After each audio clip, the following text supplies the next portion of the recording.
Hey kids, do you like wrestling? Well, we like wrestling too. We are Shake Them Ropes here on the Voices of Wrestling Podcasting Network. Myself and Chris Novembrino kind of doing a lazy river of wrestling criticism, going through the news and whatever happened in stateside television wrestling. And also, you know what? Sometimes we just like to watch old stuff and talk about that too. Love for you to give us a listen. If you haven't already, we are Shake Them Ropes here on the Voices of Wrestling Podcasting Network. This podcast is a member of the Voices of Wrestling Podcasting Network. Visit voicesofwrestling.com to hear the rest of our great podcasts, as well as show reviews, columns, opinions, and updates across the world of wrestling.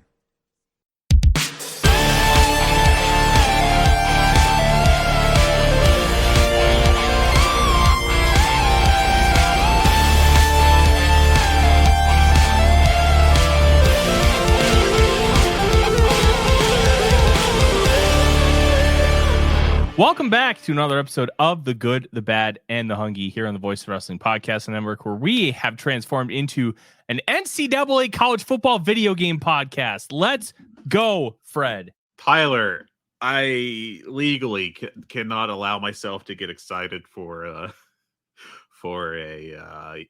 electronic arts video game in the year of our Lord 2024, but man, I am really close. Like, it's just that, you know, it is the scorpion and the frog. I am the frog swimming across the river. I got EA on my back, and I know they're going to sting me, but I'm looking at this trailer for this video game, and it looks pretty amazing. I'm not going to lie. So people were complaining about the fact that it didn't actually show any gameplay. To me, that doesn't matter. That's not what this trailer was about. This was a reveal trailer. And you know what they got right? They got college football right. Yeah, the college football vibes are 100% correct. Now, you had Florida touching the gator on their way out. You had Clemson at the top of the hill about to run down into the stadium. You had Notre Dame hitting the play like a champion sign. You had Wyoming touching the giant cowboy statue. Like, they got the pageantry right. And I swear to God, if they license Enter Sandman from Metallica for Virginia Tech, I will lose my damn mind. Like, all you need is an MP3 player. You know, all you got to do is pull up the Spotify, and you can do it yourself if you have to. But if they have it in the game, that'll be pretty amazing. Man, it is. If you are a college football fan, this is pretty damn amazing. Very exciting, and I really hope they don't screw it up. You know, fortunately, as an AEW podcast, we have never been stung by hoping that a video game is great when it looks like it could be great and then being disappointed by its many flaws. So everything's fine. It's all good. Yeah. Listen, I am so beyond excited for this. I still binge play NCAA 14. I have dynasties going with Hawaii, Louisiana Tech, and Florida right now because that is sicko stuff. Yeah, well, Florida, because I'm a big Florida Gator fan. So, and I can't wait. Like, I'm currently trying to ruin my life with outside of the park baseball. So they made us wait 11 years for this game. Well, they didn't want to. Can't wait. You know, you can't dare ruin college football by paying a player. I mean, are you insane? Goodness me. Fuck the NCAA. God, I hate those guys and girls. Hate them all. None of you are exempt from my hatred. Listen, but yeah, that trailer looks good as hell, man. I'm really excited for it. Even as a guy, like, seriously, it's every cliche of like, well, I've been burned before. If maybe, you know, it's like the Arrested Development meme of, you know, every other couple that's trying to open a relationship has failed, but maybe it'll be different for us. That, you know, that is 100% where I am. I really hope they don't screw this up. It looks like they're trying, at least, which is more than you can say about Madden for the past 20 years, more or less.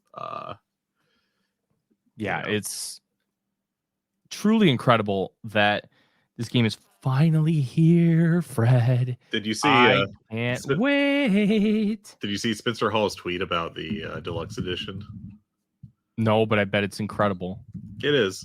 Give me 1 second. I gotta, but I don't want to blow with the punchline. But they're selling like $120 special edition, right? No, okay, so it's 70 for the base, 100 for the deluxe edition, and 150. I think they're calling it the ultimate. Okay. Well, there's a tweet that was like, "Oh, what would you expect to pay or expect to get, if you paid $150 for the game, the ultimate edition?" Mm-hmm. And he said $80. Really good line. Really good.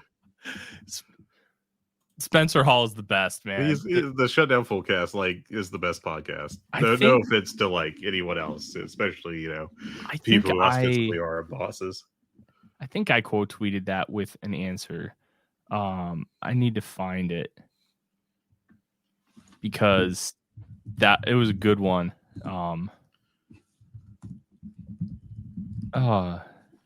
No, I didn't quote tweet it. I was going to.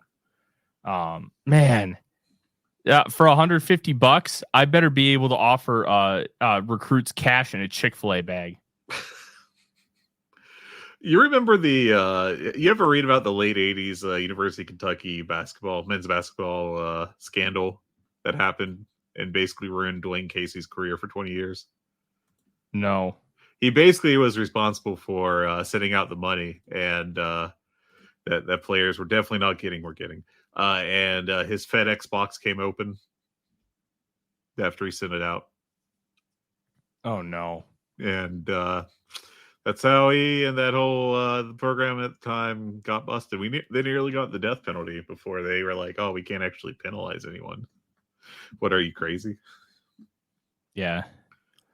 I highly recommend everybody to go watch the 30 for 30 Pony Excess on SMU Express. And how they. No. Is it Excess? Oh, okay. I get it. The 30 for 30 is called Pony Excess. I'm very good at this. Phenomenally done. And you know what? It's wild because Skip Bayless covered those teams and covered the scandal for, I think, the Dallas Morning News. Yeah. And you forget that he used to be like a legit journalist and beat writer. Before like he Adam just turned Schefter into used to be too. A crazed talking head with Harvey Danger hair. Yeah. Just speaking of paying off people, redcircle.com is your best way to give us money. Yes. Look at that smooth transition, Tyler. Yes, there's a donation tab on there. If you like us and you just feel like, hey, you know what? We're going to give you guys money because you talk about cool stuff. I double checked that I got the correct name this time. I'm very good at my job. We had no show last week because I was vacationing, and you were not, but you were busy doing this thing I hear about called work.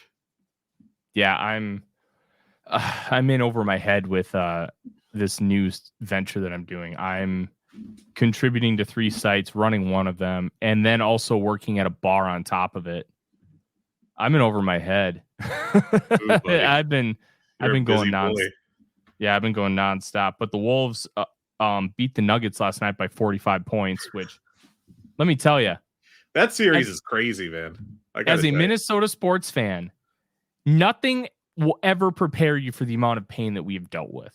And going up 2-0 by winning both games in Denver and then losing 3 in a row, you're just like, oh, here we go. There's a moment in, I think it was game 4, where the Wolves they were down 8. And then you had, it was like 26 seconds left in the first half. They get a bucket, and then Ant goes down. It gets stolen. They get a dunk. Okay, 12 points. All right. Frustrating way to end the half. Then they botch a pass, and Jamal Murray, right in front of Kevin Harlan, hits like a 60-foot 3-pointer to give them a 15-point lead in the half. And you just felt, oh God, this is actually going to happen. They're going to blow this series after being up 2-0 going back home. And my goodness, nothing can prepare you for the pain of a Minnesota sports fan, but seeing them dismantle, destroy the Denver Nuggets. Mike Malone, the head coach of the Nuggets, pulled his star players with 10 minutes to go in the game. Yeah. Just pulled them. They put up 70 points. Gobert's teams have held Jokic in the playoffs 3 times under 80 points, which is like unheard of in the NBA nowadays. That would have been a score you would have seen with the Knicks and the Heat in 1996. The only team to ever do it have been once with Gobert. But yeah, let's just let Draymond Green be up in his feelings. Mm-hmm. Just, it was so much fun to watch. And yeah, that's about the only escape I have because, well, even when I'm doing that, I'm still writing. I'm just going. And eventually I'm just going to crash and burn. It's going to be bad. Yeah, don't do that. I'm on commission only, so I have to. Well, it's my own fault. I'm not asking for sympathy. It's just the reality of where I'm at. And I have some regrets, but it also could end up being incredibly fruitful down the line. So we'll kind of see what path it takes. Yeah. Well, speaking of blowouts, the Caitlin Clark experience has got to the WNBA, and remember when everyone took that Sue Bird quote out of context and was like, what she said basically, yeah, it's a hard adjustment to be a rookie in the NBA, and everyone was like, oh, it's such disrespect, she's a hater. Well, no. It is very hard to adjust to the WNBA as a rookie, and Caitlin Clark's finding it out. And this is just going to be part of it. I mean, they lost by 36 to the New York Liberty, who aren't worse, no worse than the second best team in the league. They're a juggernaut, so like that's not even that bad. No, it happens when you're facing like that Sabrina Ionescu and Brianna Stewart and Courtney Vandersloot and John Cale Jones. It's just a ridiculously stacked roster. And Caitlin Clark is good, but it has not been a good couple games, and that's just going to be part of it. So I think there's going to be a lot of panic about this, but they'll be all right in the end. I figured they'll go about 500 this year, and she'll have a nice little season and probably win Rookie of the Year. You have to think. And I don't know. It's going to be a very interesting year in the WNBA, though. So yeah, it's going to be very interesting. And I got to say, the amount of attention the WNBA has been getting, they have done a really good job of capitalizing on it and taking it and marketing their product in a way that's gathering a lot of attention from, I'm not going to say outside sources, but people and sites who necessarily wouldn't pay as much attention. Yeah. Well, you got to get these storylines going. And, fortunately, before every WNBA game, they do a recap video. So I can tell what's going on. Oh my God, they're WWE. I can't like them anymore. But no, it is going to be a very fascinating season. The Las Vegas Aces look like they're, going to try to repeat. The Liberty are probably their top competition, barring major injury to either. And, everyone's going to be paying attention to Caitlin. She is, right in the middle of, well, she's arguably the most famous athlete in America right now, which is wild to say.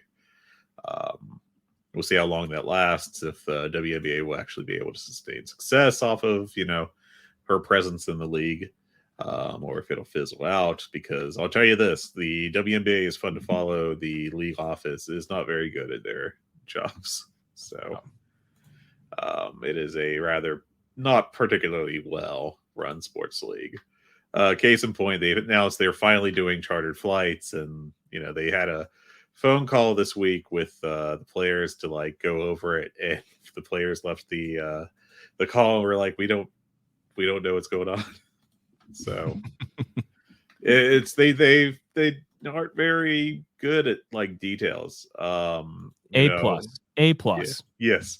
Another thing that happened, and it happens every year, it was definitely the Buster Scruggs first time meme, but when they the preseason was going on, for that week on the WNBA League Pass app.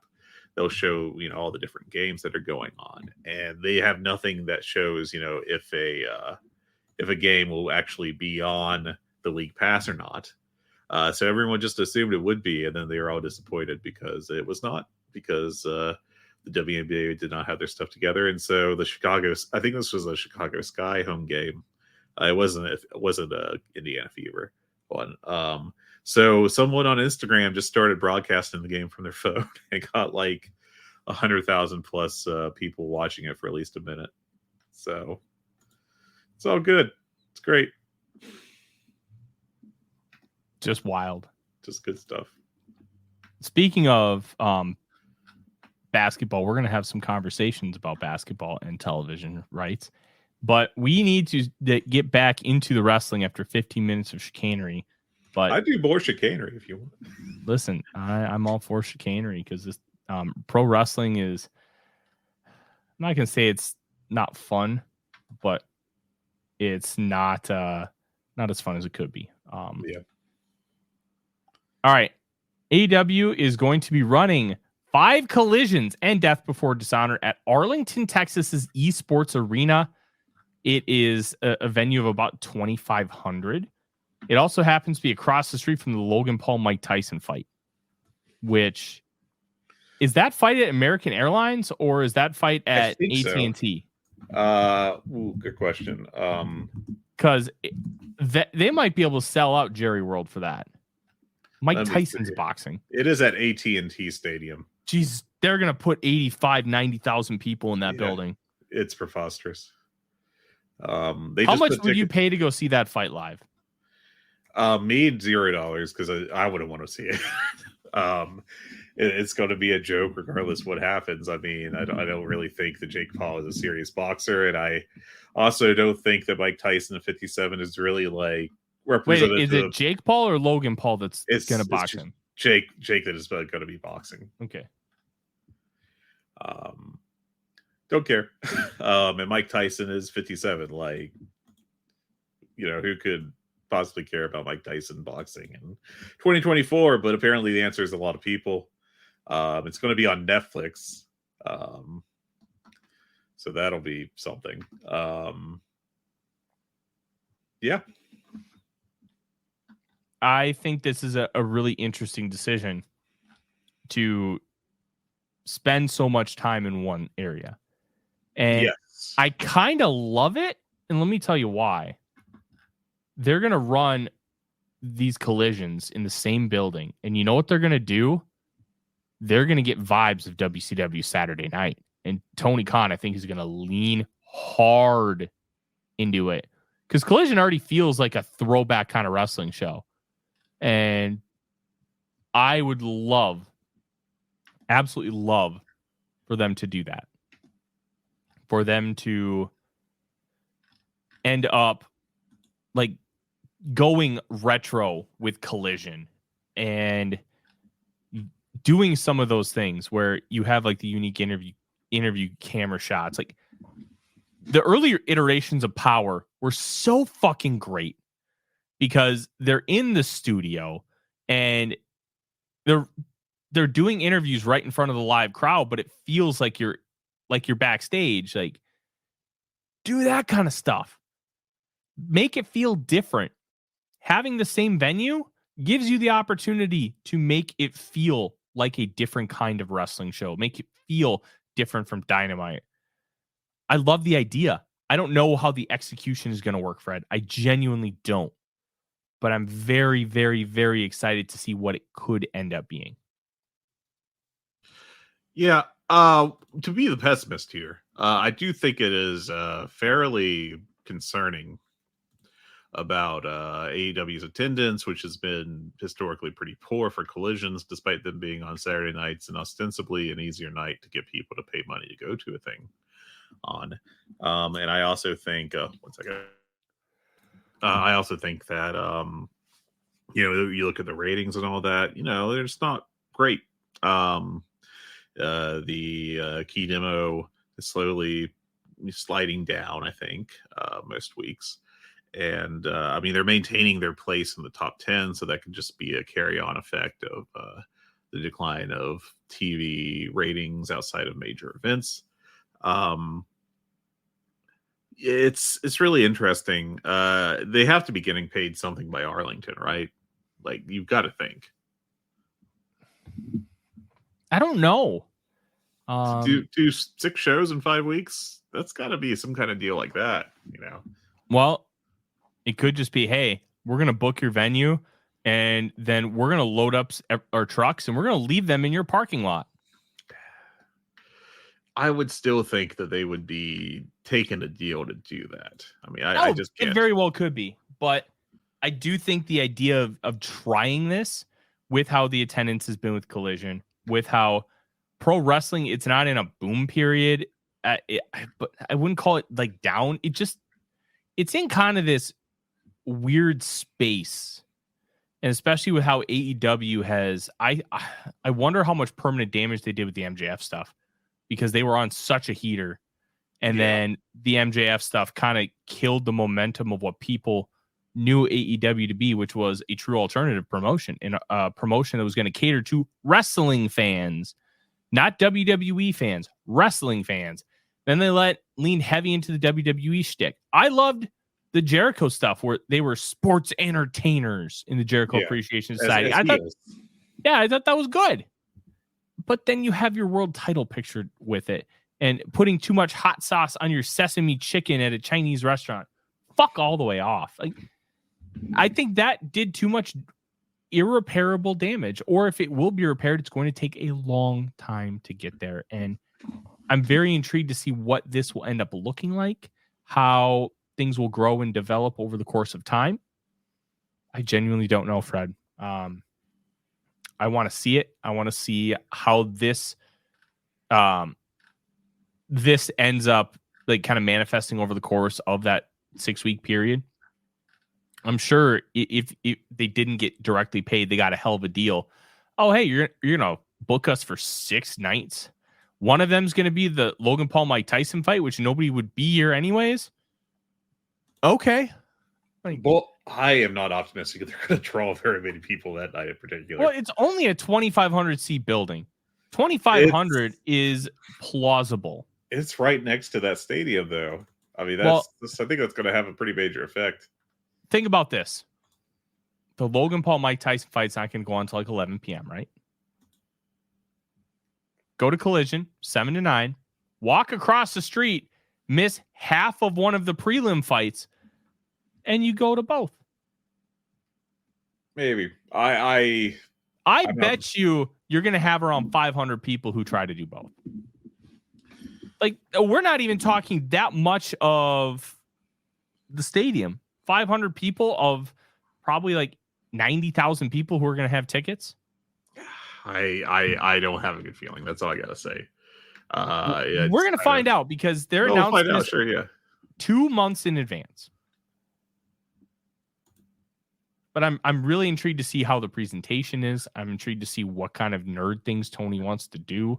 You still have Tony Schiavone and Jim Ross on staff who were a part of like WCW and WCW Saturday Night, and how that kind of studio show ended up looking. I wonder if they're going to try and do a studio-esque type presentation with this arena, because it's not a traditional pro wrestling arena that we have grown to know. This is an indie arena. Mm-hmm. So how are you going to make this feel different? How are you going to make this look different? I can't wait. It's going to be fascinating. I hope that they actually do try to make it look and feel different than usual, because I think that's a huge part of, I think that's kind of an issue they have, to be honest, is they just feel kind of, the production, I think, has slowly got WWE-ified over the past couple of years in general. And, I think the little touches where it does break away from that, let's say, like one thing I really like that they do is the Renee Paquette ringside things as part of the Collision matches. The Continental Championship matches, I should say. That's a really cool touch. It felt like in the very early days of Dynamite pre-pandemic that literally every part of the building was part of the show. because you'd have occasional just wild brawls. Like the one I like to reference is the backstage brawl between, I want to say, the Bucks and the Proud and Powerful, where Orange Cassidy's just in the bathroom hanging out. And also the Cody Rhodes Chris Jericho thing, where Chris Jericho's locked himself in the luxury box and Cody Rhodes punches through the glass to get in. That kind of stuff just made the show feel so dynamic. And when you've got everything constrained to the ring and the one spot backstage for people to do interviews, that gets very, very stale very quickly, I feel like. And to have that kind of diversity, it was an important part, I think, of the early Dynamites, and it's something that I hope that they would bring back to try to make themselves feel different. Okay, I want to read these to you because Sure. I think these are absolutely phenomenal. Famously, I can't read. Yes, none of these are actually in the college football game, but they should. Okay. These three settings. One is called Beat the Case. Powered by EA Sports NIL Collective Technology, users will be able to call boosters at 3 a.m. to bribe you out of a DUI. Oh, God. Send Snap for quarterbacks only. EA will give users the opportunity to Snapchat college girls. The hornier, the better. Dick pics will double XP. However, screenshots will lower star value. And oh, boy. Lastly, hedge your future. See that dope app your roommate just downloaded? Max bet money lines to drop your NIL on 10-leg parlays. That's what I need out of a college football game. Oh, Lord. All right. Yep. All right. Moving on. Let's talk about Chuck Taylor. And his career may be over due to bone necrosis in his ankle. And I believe it was written in the Observer, Fred, that Chuck wanted to do that last match, the parking lot brawl. Yeah. And, oh, God, Plunder Chuck E.T. is one of my favorite things in AEW history. That parking lot brawl with Proud and Powerful is still one of my favorite AEW matches of all time. Yeah. I still have not got to this one yet. I haven't watched basically anything from last week. But I've always loved Chuck Taylor. I can't really say he was underused in AEW, but I always would have loved to see him get a really big moment there. And I feel like, he almost didn't. The Plunder matches, the parking lot brawls really were the best friends thing. And it's fitting that that's the blow off to, the on-screen relationship with Trent. Mm-hmm. It was a nice little booking touch. But man, one of my earliest exposures to indie wrestling was the clip of Chuck Taylor scaring children at ringside. Which is, if you haven't seen it, is sublime. He is extremely funny. His Twitter account at its high point was arguably the best in wrestling. And on top of all that, he was a damn good wrestler. I'm glad that we got got him to be in a major league company in the US. Mm-hmm. And he deserved that. He contributed. And I think he's extremely talented, and I always enjoyed him. And it's a shame. I'm sad that this happened. I hope that he, selfishly, I do hope that he's able to recover and return in the future. But if this is it, I mean, great way to go out, having a signature match with your, a real life friend. Mm-hmm. So, yeah, I know it rules that he got to do that. And it's really sad that this happened.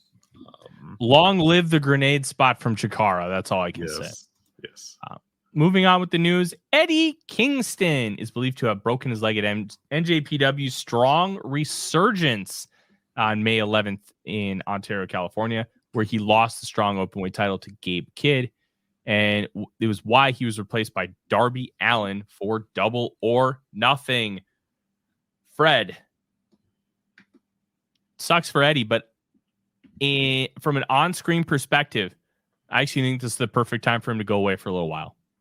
Yeah, he arguably could benefit from that, especially after dropping the belt to Okada. a few weeks ago, and then dropping this belt, maybe possibly due to injury. Bad run of AEW related wrestlers having that happen to them in New Japan strong shows. You know, this is a rough week for personal favorites between Chuck and Eddie. Eddie, I think, is just a tremendous guy. He's 100% vibes. I can see why someone wouldn't like him, but I love him. He just has that, just comes across as like he's authentic, very authentic character. Yeah, a completely legit guy in everything he's doing on screen, and it's awesome. And this is really an unfortunate injury. Apparently, he couldn't get up for like 5 minutes after the conclusion of the match. Now, granted, was that selling? Who knows? But he also broke his damn leg. So the fact he was even able to do the post-match angle with Jack Perry in the books was impressive.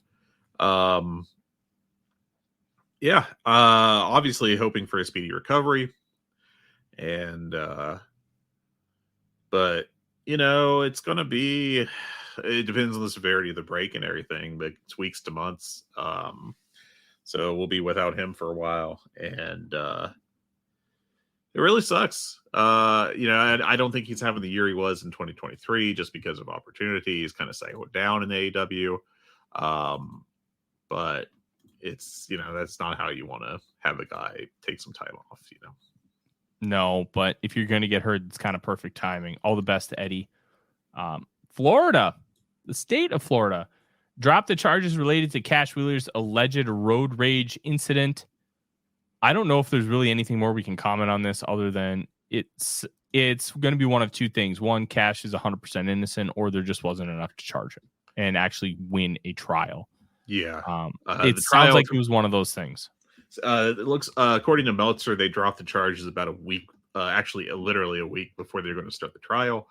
It's interesting because he noted that the guy that had alleged this happened took a photograph of the Jeep that was involved in the incident that the other person was driving, allegedly Wheeler. And also he picked out Wheeler from a lineup. Now, interesting. Yeah. I don't know what happened to cause them to drop it. Maybe they just, granted, I would disagree, but maybe they thought that it wasn't severe enough to proceed with, or they just didn't have enough evidence that they felt likely to get a conviction. It's just very interesting that they dropped the charges without even going to trial. Wonder if it was if you said pick him out of a lineup, I wonder if the victim in this case said that no, this wasn't the person after seeing the lineup. I would have to think that the way it was written, although it's Davies, that it was the guy that he identified Wheeler as the driver, is the impression I got from reading that. So I don't know. It's interesting. It's curious, but good news for him because that was serious stuff that he was facing. So now he's not facing it. So hopefully he didn't do it. It was all a misunderstanding or something. And, I think we also saw, well, never mind. I won't bring that up on this show. But yeah, it's very interesting. Speaking of interesting, a guy got thrown out in Edmonton in the front row for making lewd remarks during a Sky Blue versus Rachel Ellering ROH match. Aubrey Edwards got security over, removed the fan and his child. Poor kid. At a wrestling show and his dad gets him kicked out. But good on AEW for acting on it and being like, no, you're not going to make those kind of lewd comments at our talent. And I don't know what those lewd comments were. I don't care to know. But if they're bad enough to get you kicked out of a wrestling show, then you shouldn't be saying those. Also, you shouldn't be saying it with your kid with you, like this dude apparently did. It's even worse with the kid next to you, man. Yeah, like what are you doing? But yeah, I'm glad AEW and the security handled it. And apparently, I think Paige also had some issue with that guy and also people around him earlier in the show. But yeah, don't be a creep at shows. It's real easy to not be an asshole. So try that. Yep. Speaking of not being an asshole, Kenny Omega He said on his Twitch stream last Friday that he would be having surgery very, very soon. I think the surgery isn't going to involve the colostomy bag, kind of like he was mentioning on television. I think this is something else where they're going to be utilizing a different type of procedure in order to try and fix what is ailing him. Yeah. To be determined, all that.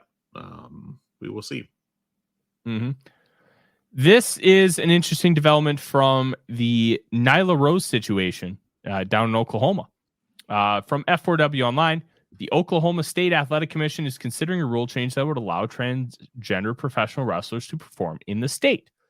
They emailed Chris Arrington, AEW Senior Vice President.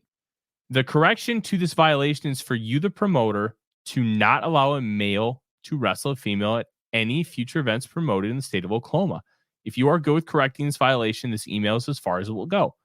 If you prefer to present your case in a hearing before the commission, we can also accommodate that, he wrote. To me, I'm not quite sure how to take that, Fred. Are they talking about Nyla Rose can't compete against females, or are they talking about just in general and based on how you have things written in our document that the rule change has already been fixed? I just want to make sure I understand that. The rule is still in the books. And Meltzer mentioned that 2 local promoters are the ones that called and complained, saying that the rules have to be applied evenly to everyone. And you know what? If the rule is shitty, but it's being enforced unfairly, the promoters technically aren't wrong, but they're fighting the wrong fight. Yeah. They should be like, you're enforcing this poorly, which is bullshit, but the rule itself is bullshit, so just get rid of the rule. Yeah, that's the problem, or that's the solution, is to get rid of the rule. So apparently they have to get this passed through a bill in front of the Oklahoma legislature, which is heavily Republican, and that they tend to run on platforms of anti-trans stances.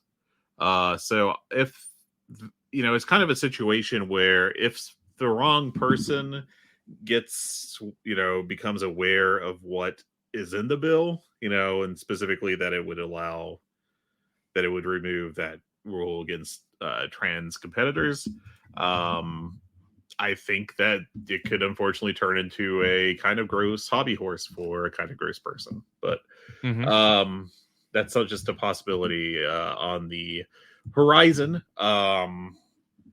We'll see what happens with all of this. Yep. It is worth noting that AEW's Associate General Counsel, Alyssa Harrington, which is that Chris's wife by chance? I have no idea. I really don't. I don't either, but just by the way things are laid out, I'm like, oh, okay. Replied to the email stated that AEW agreed to correct the violation. Quote, AEW agrees to the correction. If you have any further questions or concerns, please let Mr. Harrington and me know. End quote. The full report is from WrestleNomics. Of course, Brandon Thurston is probably the best person in all of wrestling media, which thank God he exists. And they're proposing a rule change, which, as you said, needs to be voted on in the legislature. But it feels like this is progress in the positive direction, and they're not going to make things worse in the state of Oklahoma as far as potentially getting one of these things passed, because by continuing to break the rules is not going to win you favors with the people who don't want to change it. So it just sounds like they're dotting their I's and crossing their T's, and let's just hope that they get rid of this stupid law. Yeah, fingers crossed. Turner Broadcasting may be losing the rights to their NBA package to NBC.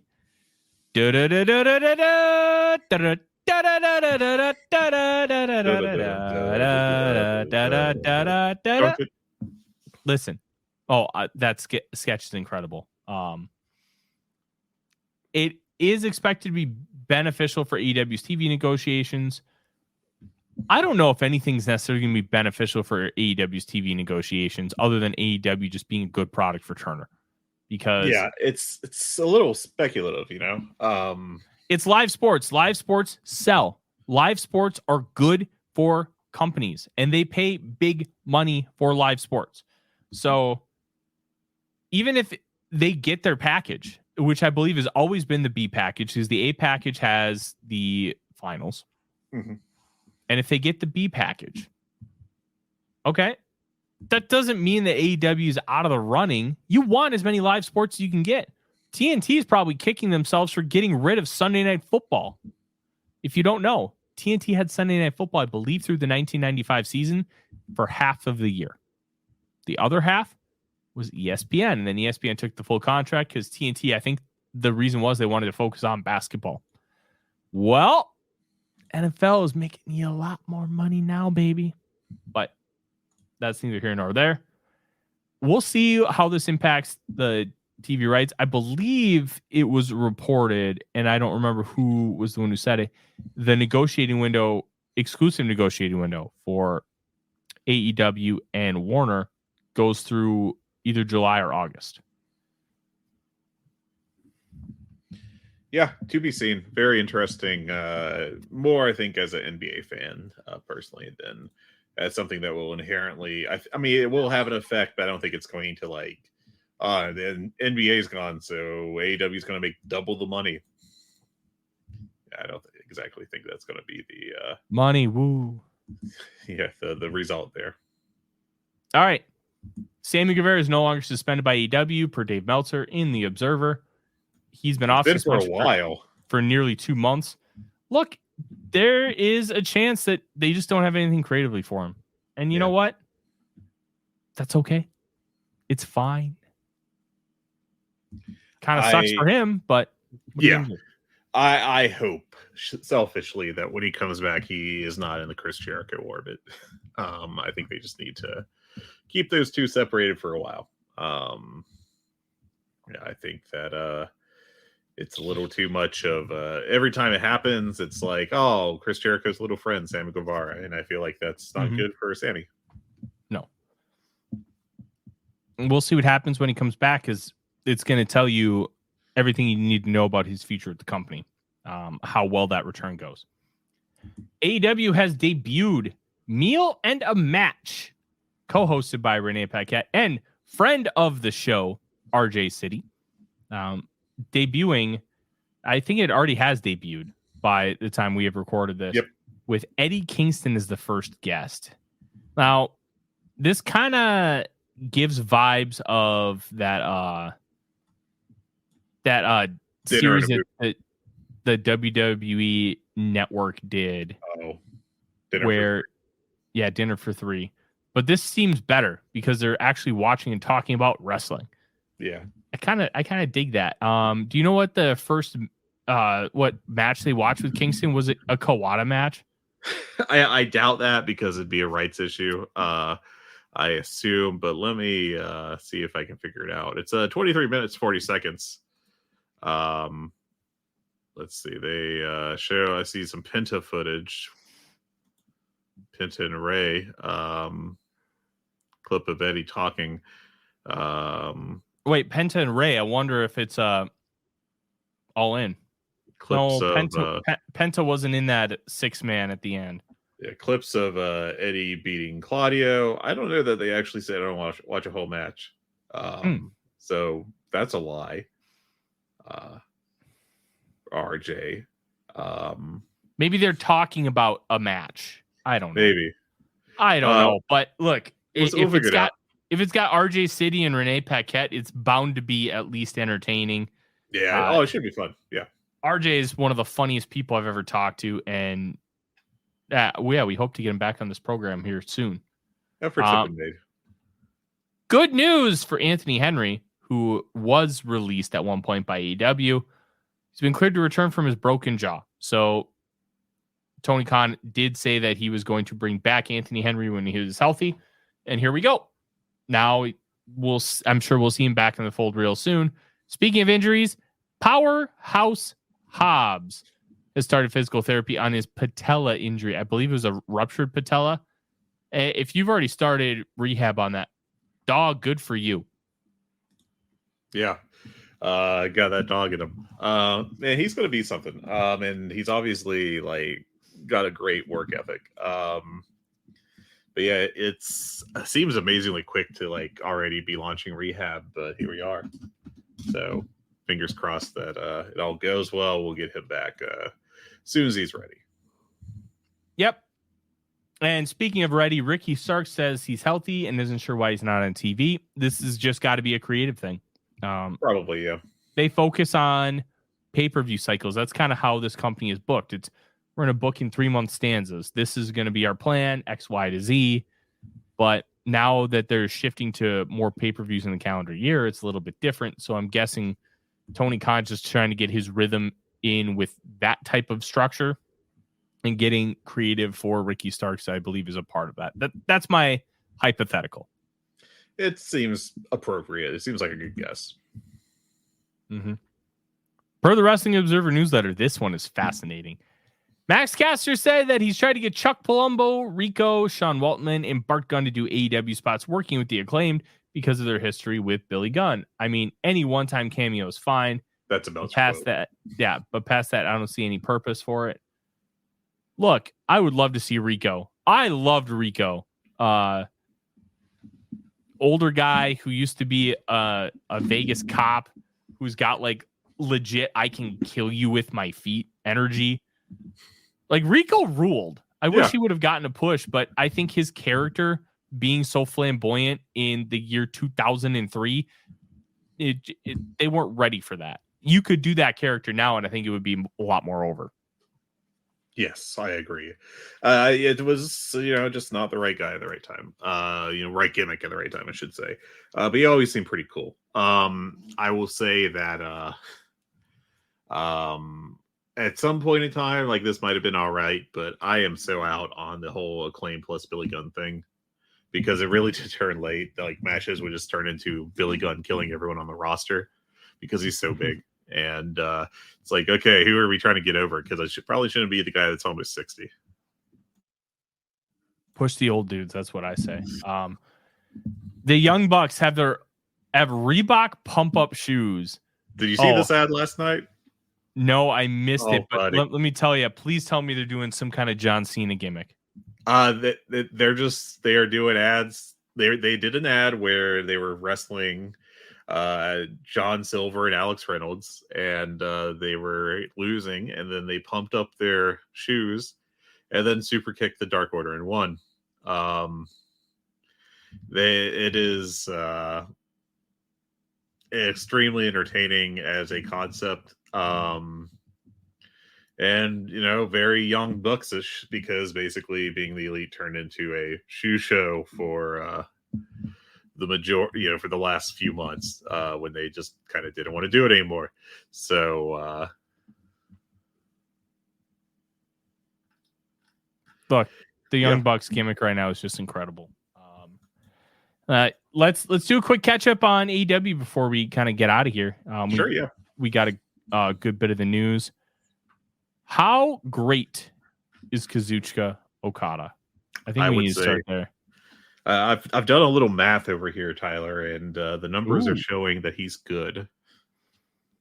Hey, listen, when you can compare contrast film with data, and they both say the answer is yes, hell yeah. But yeah, I mean, he's just perfect as like this TV cocky heel. The low blow gimmick is great heel heat. I think the Elite are working really well. I want to caveat that a little bit.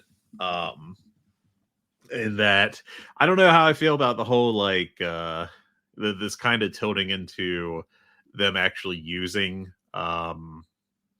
their air quote power as executives on screen to fire people, that whole gimmick.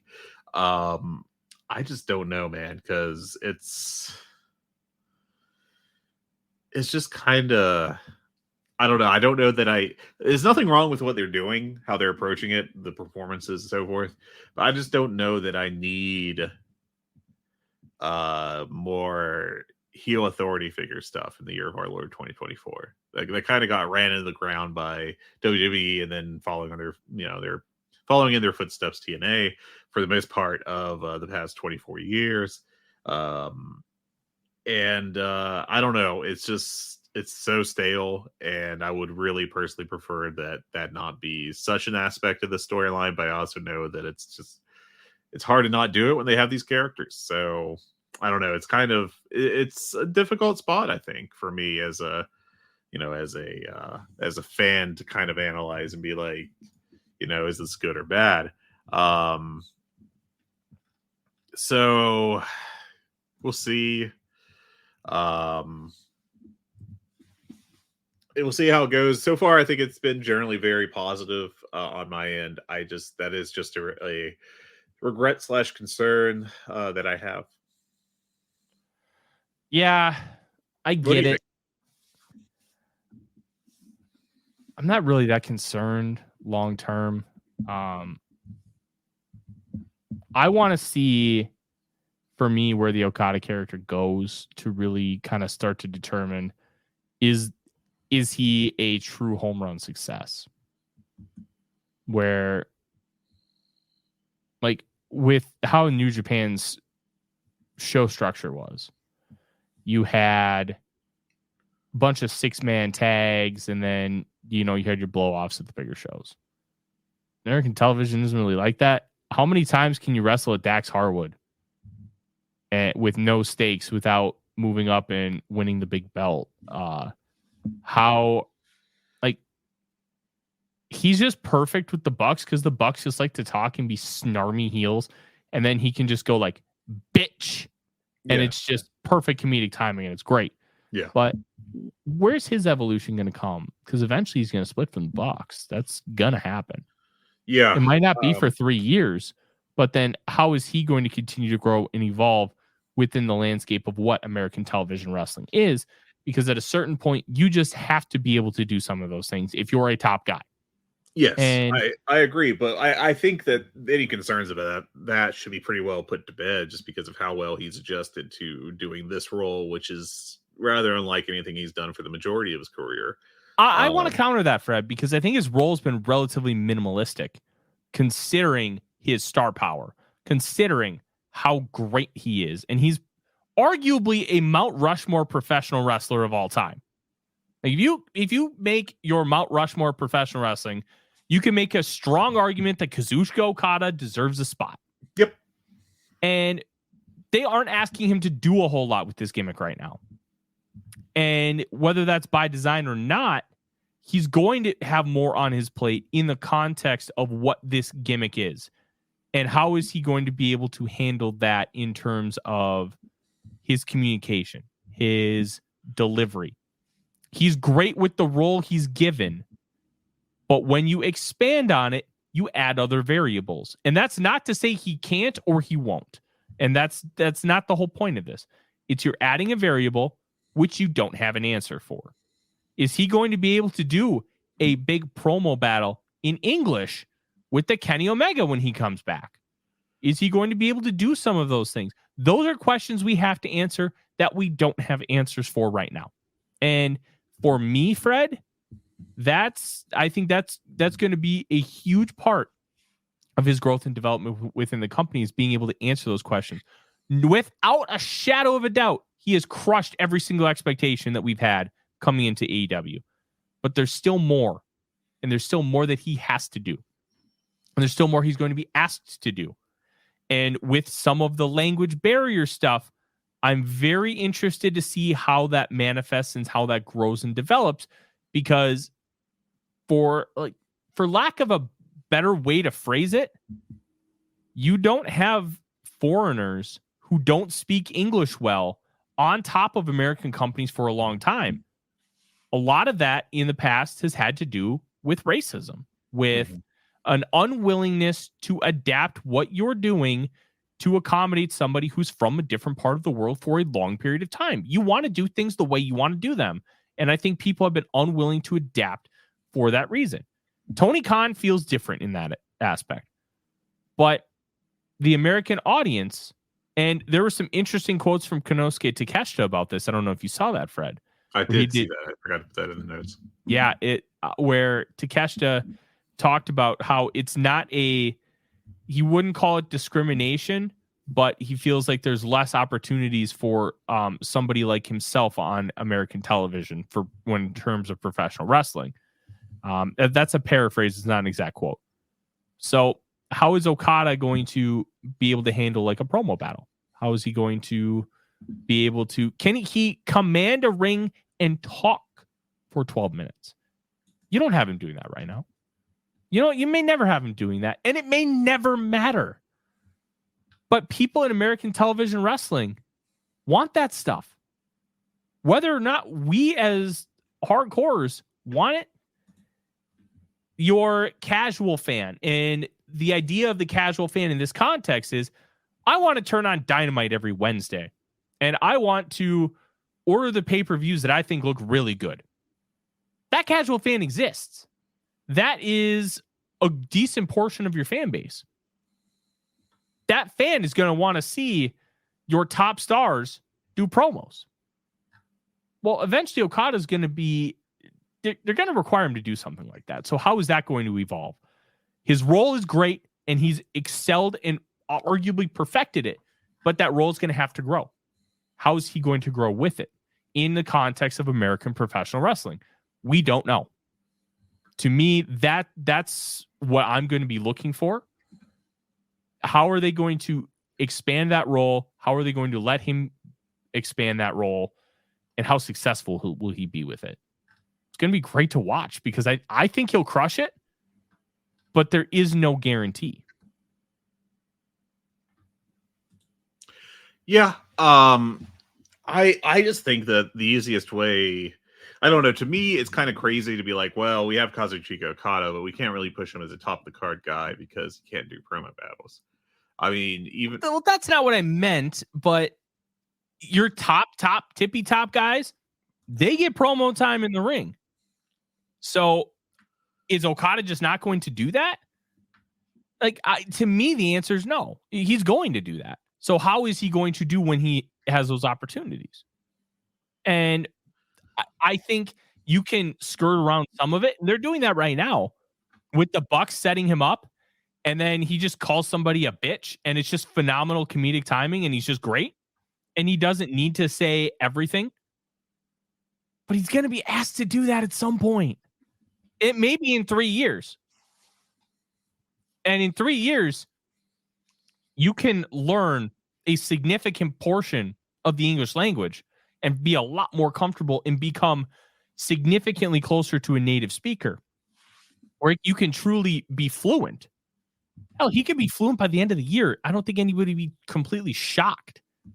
But being able to do that in the middle of the ring with a Kenny Omega who's a great talker, with a Chris Jericho, like those are real questions that we're going to need to have answers to at some point, because there are too many people that watch American television wrestling who are going to require that from their tippy top guys, fair or foul. I mean, there's been a historical solution to this, and it's called a manager, or a mouthpiece. And it's a solved problem. We just stopped using it because Vince McMahon didn't want to use them, and everyone else was like, well, Vince must be right, and just blindly followed him. Fortunately, AEW is a little more manager friendly, and if they need to have a situation where Okada is in a top program as a top guy, and they need to do a talking segment, they can have him with someone as his mouthpiece, and they'll be able to make that work. But I just think the idea that Okada is held back from being a top level guy in AEW is kind of a little absurd on its face, just because he is a top guy in AEW. He gets some of the biggest reactions when he comes out. He's treated like a major star by both the company and presentation, and by the fans and reception. And I think it's kind of a non-issue. If he gets booked into a situation where he needs to start cutting 20-minute promos, and if he can't do that well, then he's a failure. That's a problem with the booker. That's not a problem with him. So I think I'm being a little obtuse, and I think you're right in context. You don't need to necessarily book yourself into that, but I'm talking about just the general landscape of how kind of American TV wrestling has worked. All the top guys throughout the history of even AEW have been able to do that. And are you going to have Okada just break the mold and he's never going to be that guy to do that? To me, like, yeah, you had Andre the Giant who had a mouthpiece forever, but Andre the Giant was probably the most unique wrestler we've ever seen. Like, Okada's awesome, but in contrast, he's not unique at all, like compared to like an Andre the Giant. So I think it's charisma that matters is the most important thing, and he's got charisma. He comes across like a star. He looks like a star. He performs like a star. I think that I think any attempt to place him as a problem or to identify a problem with his ability to be a top guy in the U.S. is looking for a problem that doesn't exist. I think he's already shown that he's a major star in the United States. He gets huge reactions when he comes out. He gets huge reactions from his matches. There's more than one way to skin a cat, and if we're just going to, if we're going to insist that he still needs to, be doing the 2005 WWE Raw playbook, then the industry is just kind of screwed. Because I'm not even asking for like completely reinventing what wrestling is to some extent. I'm just asking people to like run a different playbook and not just do Triple H bullshit. Yeah, maybe I'm just overthinking this. I'm just trying to. I think you are. Sorry, but yeah, you're just fine. I'm just fascinated to see how. Respectfully, you're wrong as hell. I'm just fascinated to kind of see how this whole thing develops, because I think what he has is going to be able to carry him to a certain point, but is he going to be able to truly elevate the product to a mainstream audience? I think he should, but that doesn't mean everybody else will. Look, maybe I'm just talking about my ass. Maybe I'm being 100% right. Probably somewhere in the middle, probably closer to talking about my ass. But look, we've never had a tippy top guy for a significant period of time who hasn't been able to truly cut long form promos in English. This is a new territory. Whether it's fair to Okada or not, it's a new territory. And maybe the simple answer is a manager, Fred. Maybe that is the simple answer. But it's just fascinating to kind of look at when you look at the history of wrestling, even with like WWE. And then you can almost look at like Takeshita, how he's been booked. You can kind of draw some parallels. Like, there are things to really take into consideration here. And I just think it's fair to at least keep an open mind to that question. That's all. I think he'll be just fine. I don't even know that they're really planning on having be the absolute number one guy in the company when Will Ospreay's around. But I mean, Okada is obviously going to be like a top 3 level guy, top 5 in the company, as long as he's in the company.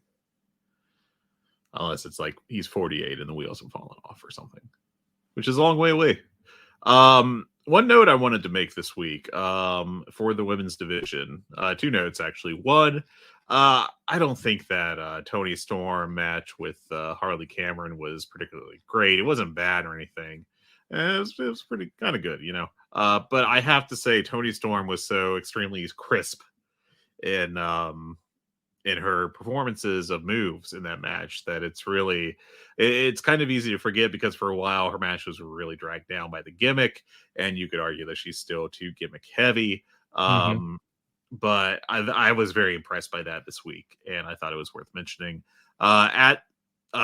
Sticking with the women's division theme, Mercedes Moné, did you watch that go home segment with Willow this week? I forget what part of the show you got in. So good. I would say that Mercedes was not why it was good, though. No, Willow outshined her big time. Yes, that was my feeling as well. And Mercedes just comes off as a heel, even though I think she's supposed to be at least like a baby face. I'm not saying like that Willow's a heel in this situation, but. And maybe that's the intent, but I don't know, man. I just feel like, Mercedes is not as good at delivering promos, despite having her own personal writer. And I think they probably should be. They got to look. I assume they're looking every week. I hope that they're looking at this and like, okay, how can we adjust this so it better benefits Mercedes? But I think you have to have her as a heel. I think she's got to be a heel 100% after the pay-per-view match, whatever path you take to get there. Yeah. And I'm still floating that Chris and Stoke stab Willow in the back and form a group with Mercedes. I think that would make a lot of sense since Stoke could help Mercedes with promos and Chris could be the the person that does most of the working in the ring when Mercedes, because Mercedes is not wrestling very often, obviously. But I mean, the thing that with Mercedes that kind of drives me crazy is the thing she does best is wrestle, and yet here we are, she's not wrestling. Yeah. Willow looked like a big star compared to her. Oh yeah, Willow is. You know what? Maybe she should just be the top person in the division now. I'm just going to say that. Like, maybe she should just be it. You know what I want to see? I want to see Willow go in there. I want to see her beat Mercedes' ass at Double or Nothing, and then have Mercedes come from the ground up and then take the title. Mercedes hasn't wrestled in what? Over a year? Something you can like easily tell the story that she's rusty. Willow's been wrestling nonstop. I 100% agree with you. Do you think that's actually going to happen, though? No, but I think they should pivot to it. I agree with you. I really think they should pivot to it. Or you have a DQ finish. I think no DQ finish. I think the finish should be that she cheats to win with the help of Stoke and Chris. I think that I've been saying this for weeks. I think Willow or Mercedes? Mercedes should. Okay. That Willow is going to get stabbed in the back and she'll have to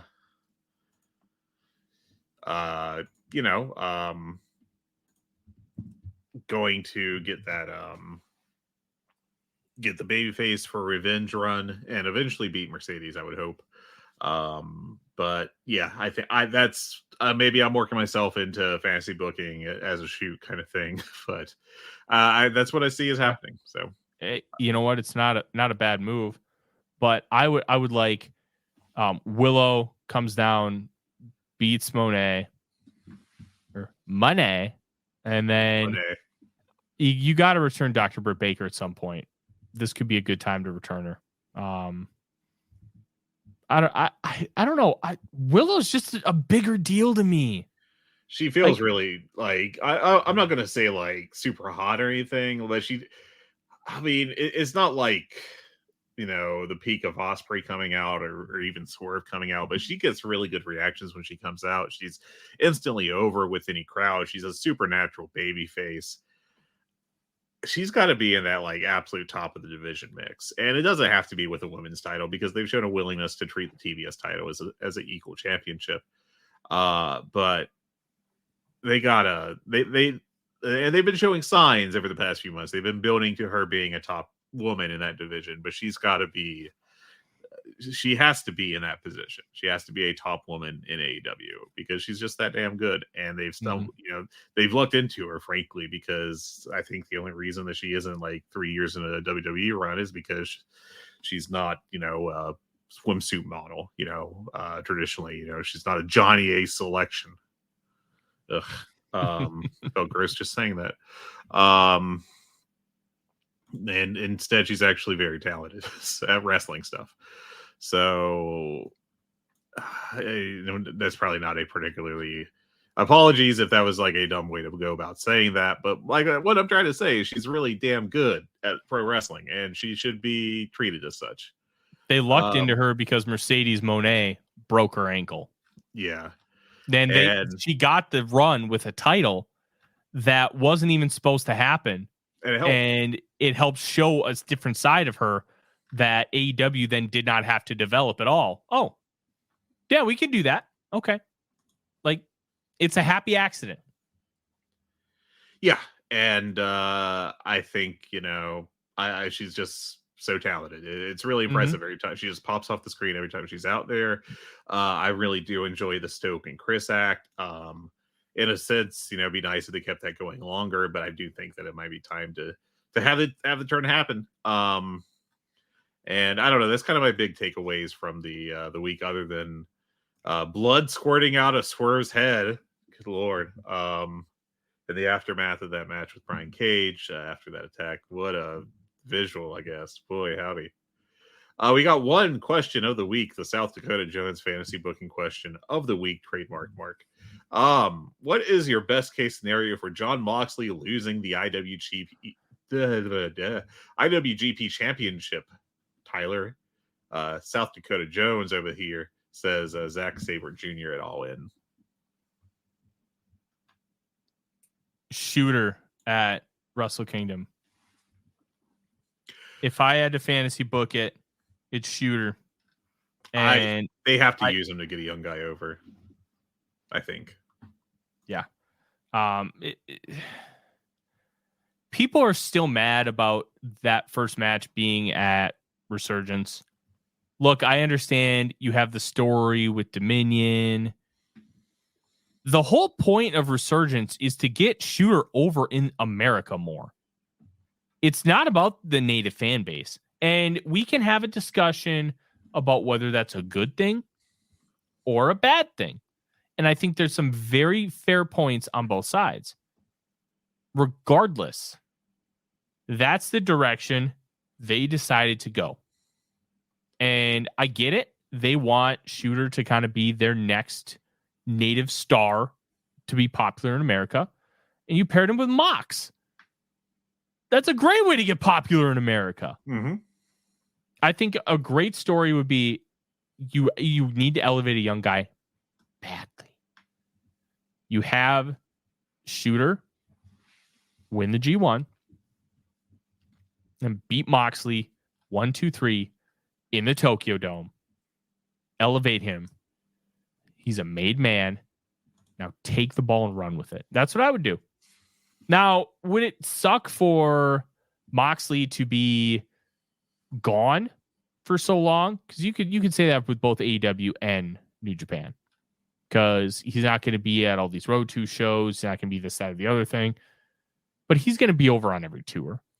If Moxley's champ, he's going to be in the G1. And Moxley's probably chomping at the bit to be in G1 again. Oh, yeah, he'd love to, I'm sure. So, if I had to pick my route, Shooter wins the G1, beats Jon Moxley for the title at Wrestle Kingdom.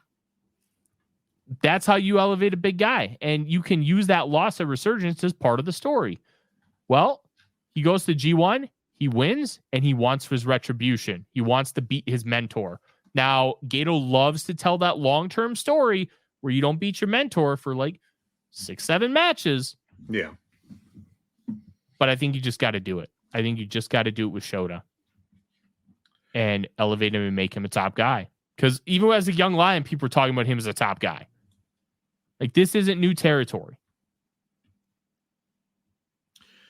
Yeah, I just get the feeling that Ghetto really plays things so slow that it's practically a detriment at this point, because earlier on in his run he could do that because Tanahashi was already a made guy and a top guy, and he got Okada over quickly, so you had two top guys, and Naito happened and got over very well too. Right now you've got Naito, who is not at the end of his career, but at the end of I think his main event run shelf life. Not because of overness, but because of physical ability and physical deterioration. And you've got these young guys. I mean, I guess Ren Narita, but but Yota Tsuji, Shota Umino, and the third one that I am blanking on because I'm a very good wrestling knower. Yuya. Yes, Yuya Uemura. Thank you. I think Yoda is the guy of the three, the easiest to get over, at least.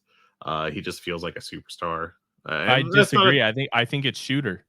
I like Shooter too, but I just think Yoda has just got special charisma. on a different level. And so that would be my pick.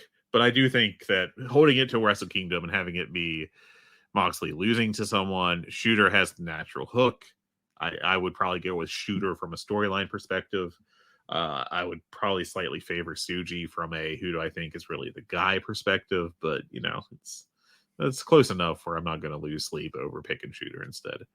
And, yeah, I mean, that's probably what I would do. I just think that New Japan is in such an interesting position right now. And I think that it's going to be really interesting to see what they do over the next few years, because they are in a transition period, and it came faster than they probably expected because, in part, the Japanese economy falling off so much, and Okada wanting the bucks, the money, to be clear. And Ospreay, being pretty open about it. Okay, this is probably going to be my last New Japan contract, so I'm going to go somewhere else and get paid more. Fortunately, they still have, I guess, a little access to him. And I totally get New Japan fans being angry about it. Like, it sucks. It's also the economics of any sport with free agency, So it doesn't make it easier. It's just not a surprise. Yeah. I'm fascinated to see what New Japan does with their top title, because it's going to be interesting. It is. It's going to be a really interesting couple of years for them. So, Lastly, Darby Allin makes his return, Fred, yes, to AEW to replace Eddie Kingston. He still looks like a mess. And I don't mean that as an insulting thing. Flip it around. Yeah. But look, it's Darby. He don't give a shit. It's anarchy in the arena. You can hide that. You can hide stuff because it's not a traditional wrestling match. They're just going to brawl all over the MGM Grand.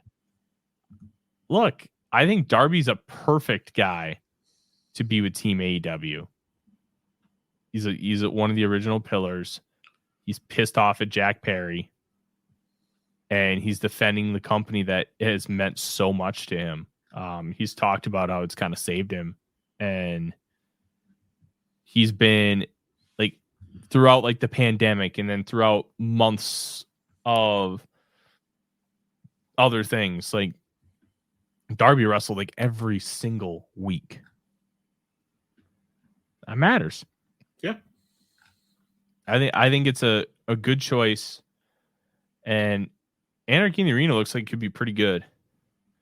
Danielson's going to get another match against Okada. I wouldn't be shocked if that was Wembley or All In.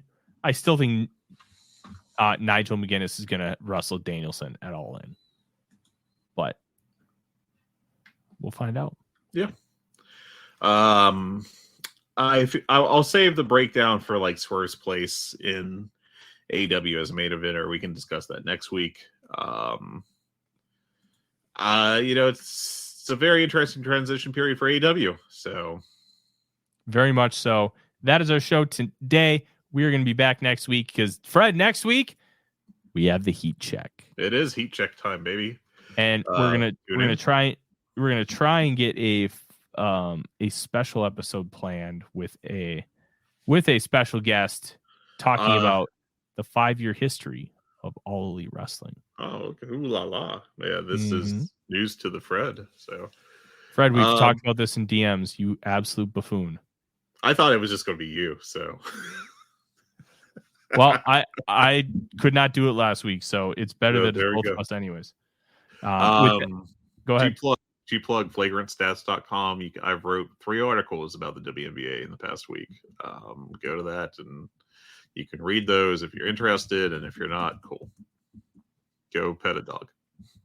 Yes, adopt doggies. Cheddar is a good boy, and Odie is now just gets jealous of him and wants to kill him whenever we pet him. Pet Cheddar. Otherwise, he's fine. So we're making progress. Oh, with that, good. I'm Tyler. He's Fred. Have a great weekend. Take care, y'all.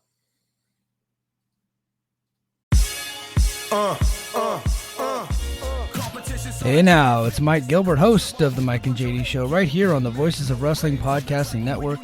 Join JD by God Oliva and myself every Thursday night live on the Voices of Wrestling YouTube channel at 11:30 p.m. Eastern Standard Time as we stay up all night discussing all the hottest stories in professional wrestling.